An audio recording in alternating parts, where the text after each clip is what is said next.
마가복음의 말씀을 사모하는 여러분, 주님 안에서 평안하셨습니까? 시흥예일교회 문은서 목사입니다. 이 시간에는 마가복음 1장 14절로 15절의 말씀을 강의하겠습니다. 마가복음 1장 14절로 15절의 말씀을 읽겠습니다. 요한이 잡힌 후 예수께서 갈릴리에 오셔서 하나님의 복음을 전파하여 이르시되 때가 찼고 하나님의 나라가 가까이 왔으니 회개하고 복음을 믿으라 하시더라. 아멘. 마가복음 1장 14절로 15절은 예수님의 첫 번째 메시지에 관한 내용입니다. 그러므로 이 시간에는 마가복음 강의 5번째 시간으로 예수님의 첫 번째 설교의 내용을 말씀드리고자 하는 것이지요. 본문은 요한이 잡힌 후 예수께서 갈릴리에 오셔서 하나님의 복음을 전파한 내용입니다. 이제부터 요한의 사역이 끝나고 본격적으로 예수님의 사역이 시작되는 것입니다. 예수님의 오실 길을 예비했던 요한이 이제 예수님이 오시자 그분에게 그 길을 내어줌으로 이제부터 예수님의 사역이 본격화되는 것입니다. 14절에 보면 요한이 잡힌 후 예수께서 갈릴리에 오셔서 하나님의 복음을 전파했다라는 내용이 나오는데, 갈릴리의 분봉왕 헤롯 안디바는 그의 이복 동생 빌립의 아내 헤로디아를 아내로 맞아들여 근친 상간의 죄를 범하였습니다. 이를 목도한 의로운 세례 요한은 그를 심하게 질책했으며, 질책이 듣기 싫은 헤롯은 요한을 옥에 가두고 말았습니다. 누가복음 3장 19절로 20절에 나와 있는 말씀이지요. 이로 인해 요한의 사역은 마감이 됩니다. 세례 요한은 예수님의 선구자였으므로 그의 사명이 완수된 이후에 그리스도의 사역이 시작되는 것은 어쩌면 당연한 것이었습니다.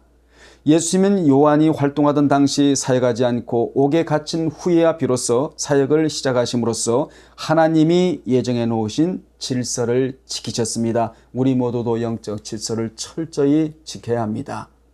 여러분, 질서를 지킨다는 말은 무슨 말입니까? 죄를 짓지 않는다는 말입니다. 죄란 무엇입니까? 하나님께서 세워놓으신 질서를 파괴하는 것이 바로 죄 중에 죄인 것입니다. 우리는 하나님께서 세워놓으신 질서를 잘 지키고 나가야 될 줄로 믿습니다.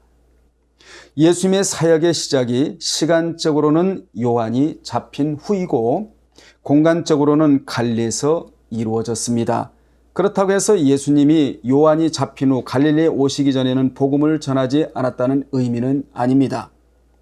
요한복음 1장에서 3장까지를 보면 예수님은 갈릴리 사역을 하시기 전에 광야에서 유혹 이후에 유대 지방에서의 사역을 행하셨다는 것을 알 수 있습니다. 그러나 공간복음에서는 예수의 초기 유대 사역을 생략하고 갈릴리 사역부터 기록한 것입니다. 마가복음에서도 이러한 사역을 생략하고 곧바로 마가복음 1장 14절에서 3장 12절까지를 보면 예수님의 제1차 갈릴리 사역을 다루고 있습니다. 특히 마가복음에서는 11장 11절 이하의 예루살렘 승리의 입성 사건을 기록하기 이전까지의 예수의 사역을 갈릴리에서의 사역으로 채우며 후반부에 가서 베레아에서 있었던 일을 조금 기록한 것을 볼 수 있습니다. 마가복음 10장 1절로 45절의 내용이지요. 이처럼 마가복음에서 갈릴리 사역을 중점적으로 다루는 것은 예수의 종으로서의 면모를 강조하기 위함입니다. 당시 갈릴리는 정치와 종교의 중심지였던 예루살렘에서 멀리 떨어져 있는 곳으로서 천대와 멸시를 받는 지역이었습니다. 하나님의 아들 예수께서는 바로 이와 같은 천대받는 땅에서 하나님과 사람을 위하여 섬기는 삶을 사셨음을 마가는 강조하고 있는 것이지요. 참고로 갈릴리에서의 주요 거점은 가버나움이었습니다. 마가는 본절에서 복음의 기원이 하나님께 있음을 강조하였습니다. 그래서 하나님의 복음이라고 표현하고 있는 것입니다. 이러한 표현에는 두 가지 의미가 있습니다. 먼저 마태는 이를 천국 복음이라고 마태 4장 23절에서 기록하고 있습니다. 두 번째로 마가는 하나님의 복음이라고 하여 예수의 본질적 사역이 바로 하나님의 복음 전파에 있음을 강조하는 것입니다. 전파를 케루소라고 말하는데 케루소는 전파라는 단어입니다. 여러분 전파를 해야만 신자가 생겨나게 되어 있습니다. 그러므로 전파를 왜 해야 되느냐? 신자 만들기 위해서 전파를 하는 것이지요. 그 전파의 내용은 무엇입니까? 주 예수를 믿으라 그리하면 너만의 집이 구원을 얻으리라. 이것이 전파의 주된 내용 아니겠습니까? 그러면 신자가 생겨나는데 신자가 교회에 들어오면 그때부터 디다스코를 해야 합니다. 가르치는 사역을 해야만이 제자를 만들 수 있다는 것이지요. 제자는 일반적인 제자가 아니고 아주 특수한 제자인데 그 특수한 제자를 이름하여 삶의 제자라고 하는 것입니다. 삶의 제자는 누구입니까? 목회자와 삶을 함께 나눌 수 있는 제자를 이름하여 삶의 제자라고 말하고 있는 것입니다. 하나님이 원하시는 제자는 바로 지식적인 제자보다도 삶의 제자를 원하고 계시는 것입니다. 예수께서는 뭐라고 말씀하셨습니까? 이 제자를 만들라고 하신 것입니다. 그러므로 기독교는 제자 만들기 운동을 활발하게 펼쳐나가야 할 종교인 것입니다. 여러분 모두 마가복음을 통하여 제자가 되시기를 주의 이름으로 축복합니다. 그러면 예수님의 첫 번째 복음의 메시지는 무엇입니까? 15절에 보면 때가 찼고 하나님의 나라가 가까이 왔으니 회개하고 복음을 믿으라. 이 내용이 첫 번째 복음의 메시지입니다. 요한은 죄사함의 회개의 세례를 전파했다면 예수님은 회개하고 복음을 믿으라고 전파하셨습니다. 이 메시지가 마가복음에 가장 먼저 나오는 것입니다. 예수님의 이 말씀은 예수께서 하늘 보좌를 버리시고 인간이 되어 이 땅에 오신 목적을 명시하는 것입니다. 예수님의 이 선언에는 때가 찼고 가까웠으니란 시간적 이미지와 하나님의 나라는 공간적 이미지가 함께 사용되어집니다. 먼저 때가 찼고란 표현은 시간적으로 매우 임박했다는 사실을 강조합니다. 여기 때는 카이로스로 하나님이 인간의 역사 속에 개입해 오시는 특별한 구속사적 시간을 가리키는 용어입니다. 그리고 찼고는 플레로로 완료 수동태 동사로서 하나님이 이미 구약시대에 작정하신 그 기간이 찼다는 의미입니다. 바울도 갈라디아서 4장 4절과 에베소서 1장 9절에서 예수님의 오심과 그로 인한 복음의 전파를 하나님의 경륜, 즉 경륜이란 큰 포부를 가지고 어떤 일을 조직적으로 계획한, 이걸 경륜이라고 말하지 않습니까? 복음 전파를 하나님의 경륜에 따라 때가 참으로 이루어진 일로 선포하였습니다. 아담은 하나님의 명령에 불순종해 스스로 타락하여 인류의 사망을 안겨줬지만 하나님은 그들을 구원하시기 위한 자비로운 계획을 세우시고 그 정하신 때가 되어서 그리스도를 이 땅에 보내주시어 구속사역을 감당하게 하신 것입니다. 본절에 하나님의 나라가 가까웠다는 의미는 여러 가지로 하늘문이 열릴 시간이 되었다는 의미입니다. 휘장이 찢어질 시간이 되었다는 의미이지요. 주님이 십자가에서 돌아가실 시간이 가까웠다는 의미입니다. 이 하나님의 나라가 오순절 마가의 다락방에서 집단적으로 일어났습니다. 그날의 하늘의 역사가 일어난 것입니다. 그리고 예수께서 십자가에서 운명하시면서 휘장이 찢어지자 하늘과 땅의 경계가 무너져 그때로부터 주의 이름을 부르면 구원을 얻는 것입니다. 이때부터 믿는 자는 천국 시민으로 살아가게 되는 것입니다. 여러분, 히브리 사람들은 하나님 나라가 가까웠다는 말을 하늘 문이 열린다, 이렇게 그들은 믿고 있는 것이지요. 하늘 문이 열리는 타이밍이 되었다는 것입니다. 예수 그리스도는 곧 하늘문을 여는 자라, 이렇게 우리는 이해를 해야 됩니다. 그분이 하늘문을 여시면서 휘장이 찢어진 것입니다.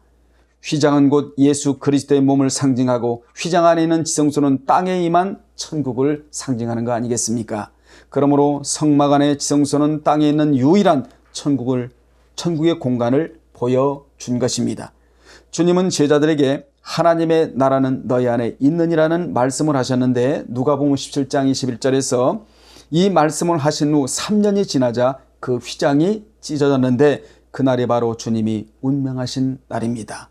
이같이 휘장이 찢어짐으로 천국을 가로막고 있었던 휘장이 찢어짐으로 해서 믿는 자 안에 하나님의 나라가 임하여 있는 것입니다. 이 나라가 어떤 나라입니까? 심령 천국의 나라입니다. 여러분의 그 마음 안에 심령 천국이 이루어지기를 주님의 이름으로 축복합니다. 의와 희락과 평강이 머무는 공간, 여기가 바로 심령천국이거든요. 우리 안에 심령천국이 이루어져야 화평함과 거룩함을 쫓아 행할 수 있는 그러한 존재가 되는 것입니다. 요한복음 19장 30절에 보면 예수께서 신포도주를 받으신 후에 이르시되 다 이루었다 하시고 머리를 숙이니 영원히 떠나가시니라, 이런 말씀이 나오는데, 거기 떠나가시니라는 단어가 역사에 처음 쓰였을 때 능동태로 쓰여졌는데, 이는 주님의 죽음만이 능동태의 죽음이라는 것을 알리고자 이 단어가 여기 들어오는 것입니다. 인간의 죽음은 모두 수동태입니다. 이 세상의 모든 자의 죽음은 수동태입니다. 그래서 내 마음대로 죽을 수 없는 것입니다. 그분에 의해 가야 하는 존재들이 바로 우리입니다. 그래서 자살은 큰 죄입니다. 우리의 죽음은 수동태인데 능동태의 죽음을 갖는 것 자체가 큰 죄라는 것이지요. 수동태의 인간의 생명은 오직 주님에게 있는 것입니다. 능동태의 죽음이신 예수 그리스도만이 하나님에 의해 목숨을 끊을 수 있는 것입니다. 그래서 우리 스스로 목숨을 끊으면 절대로 안 되는 것입니다. 본절에 회개하고 복음을 믿으라 해서 회개는 메타노에오로, 이는 마음을 바꾸다라는 뜻입니다. 특히 본절에서는 사람의 마음을 바꾸어 윤리적이거나 종교적 행위의 변화를 일으키다라는 의미로 쓰였습니다. 예수님이 선포하신 회개는 자신의 죄를 뉘우치고 하나님께로 돌아오는 것에서 한 걸음 더 나아가서 복음을 믿으라는 의미입니다. 하나님에게만 마음을 두지 말고 예수님에게도 마음을 두라는 의미이지요. 여러분, 하나님만 믿는다면 율법을 다 지켜 구원을 받겠다는 것이나 마찬가지입니다. 율법을 다 지켜 구원을 받지 못함으로 예수를 이 땅에 보내주신 것입니다. 다음 두 구절을 보면 주님을 믿으라는 말씀이 정확하게 나오는데, 요한복음 5장 24절과 요한복음 14장 1절에 나오는 말씀을 제가 읽겠습니다. 특히 요한복음 5장 24절은 구원론에 관한 말씀인데, 성경에 보면 진실로 진실로가 두 번 쓰이면 구원론입니다. 앞에 진실로가 아멘이고 뒤에 진실로도 아멘인데, 앞에 진실로는 아멘을 대문자로 쓰고 있습니다. 즉히 강조적이라는 것이지요. 무슨 말씀입니까? 예수 그리스도만은 자신의 구속주로 꼭 믿어야 한다는 것을 그렇게 강조하고 있는 것입니다. 요한복음 5장 24절을 제가 읽겠습니다. 내가 진실로 진실로 너에게 이르노니 내 말을 듣고 또 나 보내신 이를 믿는 자는 영생을 얻었고 심판에 이르지 아니하나니 사망에서 생명으로 옮겼느니라.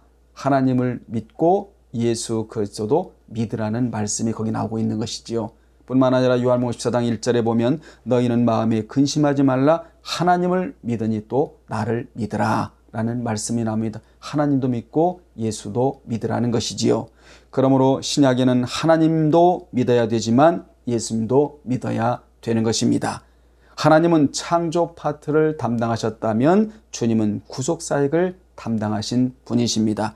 구속사역을 담당하신 주님을 자신의 구속주로 믿어야 영생을 얻게 되는 것입니다.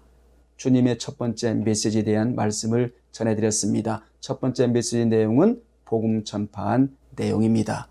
여러분은 모두 복음을 받아들이셔서 영생으로 가는 자들입니다. 그러므로 그 영생을 소유하고 있는 자들은 생명신앙으로 나가야 하는 것입니다. 하나님은 불신자에게는 영원히 살아나야 한다, 이런 메시지를 주셨지만 영생을 얻은 자에게는 말씀으로 영원히 살아가야 한다라는 말씀을 주셨습니다. 오늘 또 말씀으로 여러분의 삶과 여러분의 영혼이 살아가시기를 주님의 이름으로 축복합니다. 다음에 또 전해드리도록 하겠습니다. 주님 안에서 평안하십시오.